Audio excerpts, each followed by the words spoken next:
News 18 India.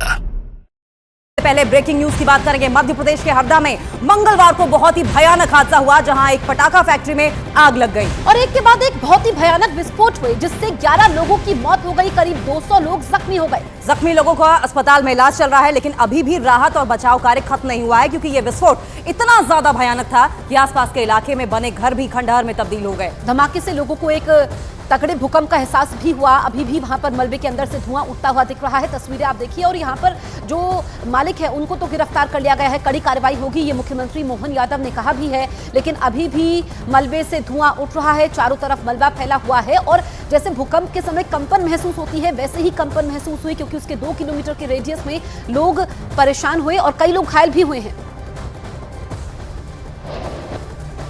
धुआं है, इस तरह से ये घर के अंदर भपक रहा है, धधक रही है आग। आप देख सकते हैं पीटी के अंदर से जो धुआं है वो निकल रहा है, और ये किचन है इस मकान का। किचन का क्या कुछ हालात है, ये आप तस्वीरों में साफ तौर पर यहाँ पे देख सकते हैं और समझ सकते हैं। यहाँ पे सांस लेना भी इस वक्त मुश्किल हो रहा है। जो स्थानीय लोग हैं मैं उनसे बात करने की यहाँ पे कोशिश करूंगा। जब ब्लास्ट हुआ तो तबाही का क्या आलम था भैया? बहुत खतरनाक आलम था। हाँ, देखता नहीं सकता सर, कोई देख नहीं पाता। तस्वीरें वो साफ तौर पर कहीं ना कहीं बयां कर रही हैं। जो गृहस्थी है वो पूरी तरह से नष्ट हो गई है। कुछ भी नहीं दिख रहा था। 1 किलोमीटर तक इस ब्लास्ट का असर था, ये बताया जा रहा है। और आप यहाँ पे देख सकते हैं कि जो मकान है वो कितनी बुरी तरीके से यहाँ पे क्षतिग्रस्त हुए हैं। जो बाइक है वो भी यहाँ पे क्षतिग्रस्त हो गई है। और ये फैक्ट्री कैंपस के अंदर की बात नहीं बता रहा हूँ मैं आपको, ये फैक्ट्री के बाहर जो मकान बने हुए थे वहां का ये सूरत हाल है। और आप देखें तो आपको ऐसा लगेगा कि किसी ने यहाँ पे बमबार्डिंग की है। बमबार्डिंग के बाद यहाँ पे इस तरीके का आलम जो है वो यहाँ पे होता है, वो यहाँ पे नजर आ रहा है। आप देखिए कि सीलिंग जो है वो पूरी तरह से टूट चुकी है। यहाँ पे घर के जो मकान का जो पूरा मकान, पूरी की पूरी जो गृहस्थी है वो तबाह हो चुकी है। और देखिए यहाँ पे सिलेंडर भी फटा है। यहाँ पे एक सिलेंडर रखा हुआ था। जाहिर सी बात है कि जब यहाँ पे ये पूरा हादसा हुआ होगा तो इस सिलेंडर तक भी जो आँच है वो आई होगी, और जिसके चलते सिलेंडर भी फट गया। घर का फर्नीचर हो, गैस हो, अलमारी हो, ये सारी चीजें यहाँ पे पूरी तरीके से बर्बाद हो चुकी हैं।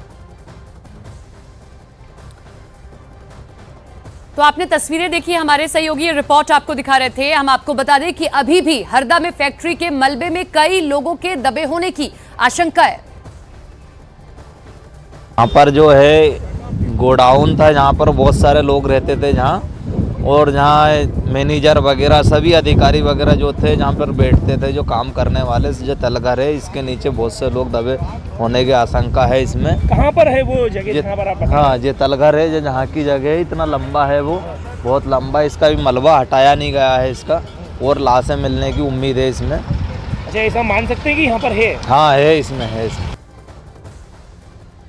तो ये तस्वीरें इस वक्त हम आपको दिखा रहे हैं। आपने हमारे सहयोगी की रिपोर्ट देखी। अभी भी कुछ लोग फंसे हुए हैं, 60 घर तबाह हो चुके हैं, 200 लोग जख्मी हुए हैं, 11 की मौत हुई है, और ये तस्वीरें दर्दनाक हैं। और बेहद दर्दनाक तस्वीरों के बीच लोग परेशान हैं अपनों को लेकर। आपको तस्वीरें हम लगातार दिखा रहे हैं। जिस इंटेंसिटी के साथ ये धमाका हुआ है, आप समझिए कि इंटेंसिटी इतनी ज्यादा थी कि वहां पर भूकंप के झटके महसूस हुए हैं। और कैसे ये हादसा हुआ है और कैसे लोगों पर ये कहर टूटा है, ये भी आपको बताते हैं। बिल्कुल, मंगलवार सुबह 11:15 बजे फैक्ट्री में आग लगी। फैक्ट्री में 100 से ज्यादा श्रमिक काम कर रहे थे।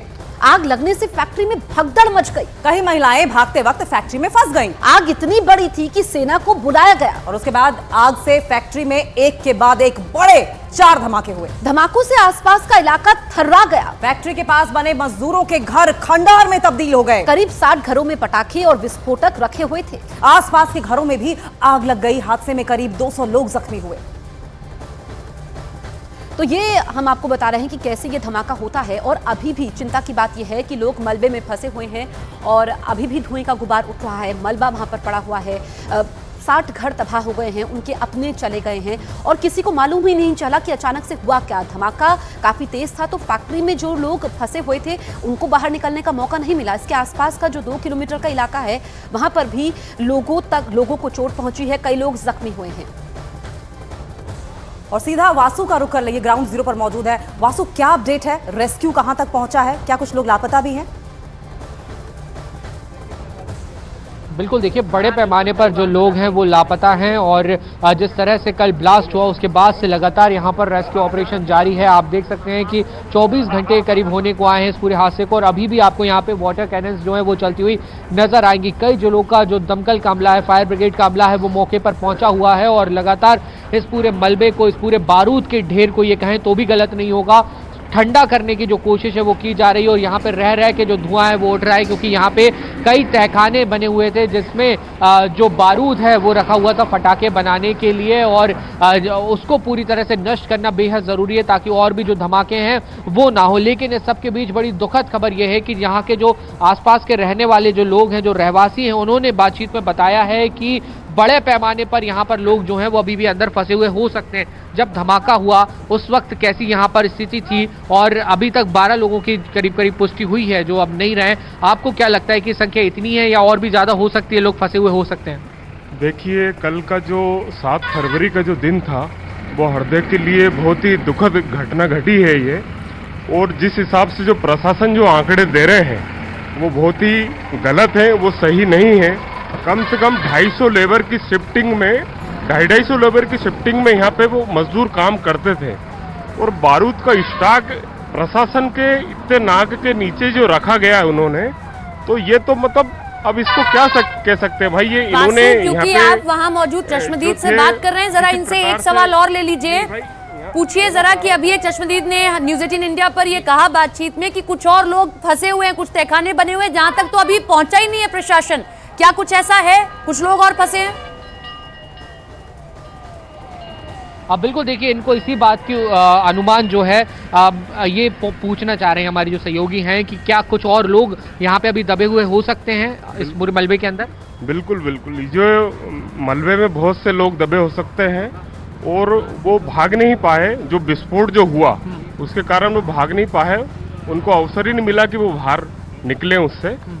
और इसमें बहुत से लोग जो आजू बाजू के जो हैं वो भी बहुत आहत हुए हैं इसमें। जी, ये महत्वपूर्ण बात है और मैं इसकी ये आप देख सकते हैं कि यहाँ जो फैक्ट्री के कैंपस के आसपास जो घर बने हुए थे वो दीपक आपको जूम करके दिखाएंगे, उनकी वहाँ पर कितनी बुरी हालत है, वो कितनी बुरी तरह से क्षतिग्रस्त हुए। तो ना सिर्फ जो लोग फैक्ट्रियों के अंदर थे बल्कि जो घरों के अंदर थे, जो इस कैंपस से लगी हुई कॉलोनी है और रहवासी क्षेत्र, वहाँ पे जो लोग थे उनको भी बुरी तरह से चोट आई है, वो भी बुरी तरह से जख्मी हुए हैं, घायल हुए हैं। कुछ लोगों की तो मौत भी हो गई। अभी एक बूढ़ी यहाँ पे अम्मा थी, उनसे हम लोग बातचीत कर रहे थे तो उन्होंने भी साफ तौर पर बताया कि उनके बेटे और बहू घर में मौजूद थे, उनकी वहाँ पर मौत हो गई है और उनके छोटे छोटे बच्चे हैं जो अब बेसहारा कहीं ना कहीं हो चुके हैं। तो इस तरीके के एक परिवार नहीं है, अनेक परिवार हैं और ये जो दर्द की दास्तां है वो थमती हुई नजर नहीं आ रही है क्योंकि लगातार अब भी सर्च ऑपरेशन जो है वो जारी है और लोगों की खोजबीन जो है वो जारी है। जो लोग अब तक लापता हैं और बड़े पैमाने पर लोग इस पूरे हादसे में प्रभावित हुए, घायलों की संख्या बहुत ज्यादा है, सैकड़ों में घायलों की संख्या है और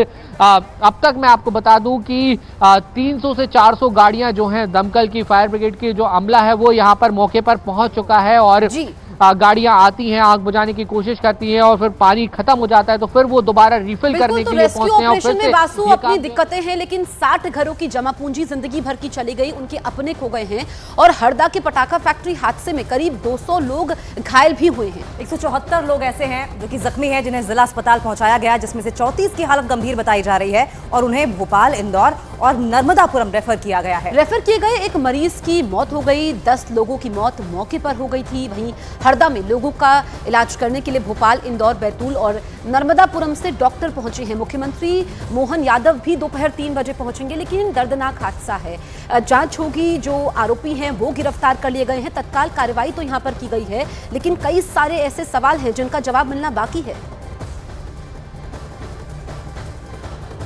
और इस पूरे मामले में 3 लोगों की गिरफ्तारी अब तक हो चुकी है। हरदा पटाखा फैक्ट्री आग मामले में फैक्ट्री के जो संचालक है राजेश अग्रवाल, सोमेश अग्रवाल, दोनों को गिरफ्तार किया गया और दोनों के साथ में रफीक खान उर्फ मन्नी भी गिरफ्तार हुआ है। रफीक खान के बारे में आपको बता दें कि रफीक खान कांग्रेस पार्षद सईद खान का भाई है। पुलिस टीम द्वारा सारंगपुर से गिरफ्तार इनको किया गया और खबर यह थी कि ये भागने की कोशिश कर रहे थे लेकिन उससे पहले इनकी गिरफ्तारी।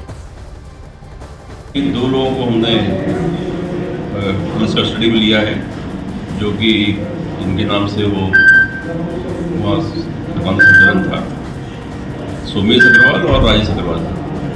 कहाँ से गिरफ्तार? सारंगपुर से इनको कस्टडी में लिया। वासु हमारे साथ लगातार बने हुए हैं। वासु, आप ये बताइए, आपने कहा कि जो दमकल की गाड़ियां पहुंच रही हैं, कई दिक्कतें आ रही हैं, पानी खत्म हो जा रहा है। इस वक्त ग्राउंड पर रेस्क्यू की कितनी टीमें मौजूद हैं? क्या अभी भी सेना वहां पर है?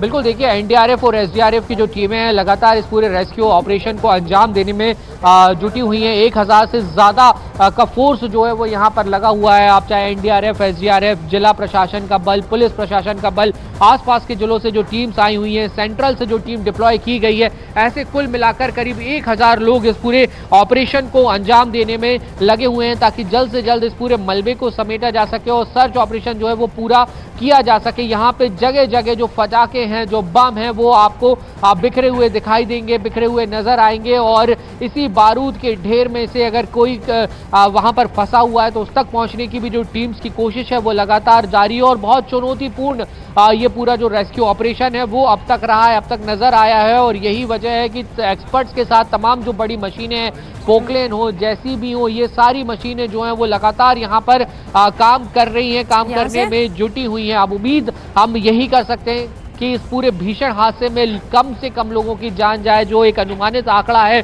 जो बहुत ज्यादा आगे निकलता हुआ फिलहाल दिखाई दे रहा है। आधिकारिक पुष्टि जो है हालांकि अभी नहीं हुई है, लेकिन एक बड़े पैमाने पर जान माल की हानि का जो नुकसान है वो यहाँ पर संभवतः हो सकता है, तो वो कम से कम कैजुअलिटी हो, ये जरूर हम लोग उम्मीद कर सकते हैं। और जो लोग घायल हैं, जिनका अस्पतालों में इस वक्त इलाज जारी है, वो जल्द से जल्द ठीक हो जाएं और वो किसी तरह से रिकवर कर सकें, तो ये फिलहाल जो कुछ है वो बेहतर इस पूरे हादसे में हो सकता है। लिहाजा मध्य प्रदेश की सरकार ने मृतकों के लिए और के जो परिजन है उनके लिए जो मुआवजा राशि है, जो राहत राशि है, उसकी यहाँ पर घोषणा जरूर कर दी है। लेकिन जिन्होंने अपने को खोया है, जिनके घरों के चिराग बुझ चुके हैं, उनका दर्द समझना, मुआवजे की राशि घोषित कर दी गई है, लेकिन यहाँ ये समझना होगा उन लोगों का दर्द कोई नहीं समझ सकता जिन्होंने अपनों को खोया है। 60 घर प्रभावित हुए और बताया गया कि आसपास के जो घर हैं वहां तक मलबा रखा गया था अवैध रूप से और इसीलिए वो घर तक इसकी जद में आ गया। बहुत बहुत शुक्रिया वासु आपका।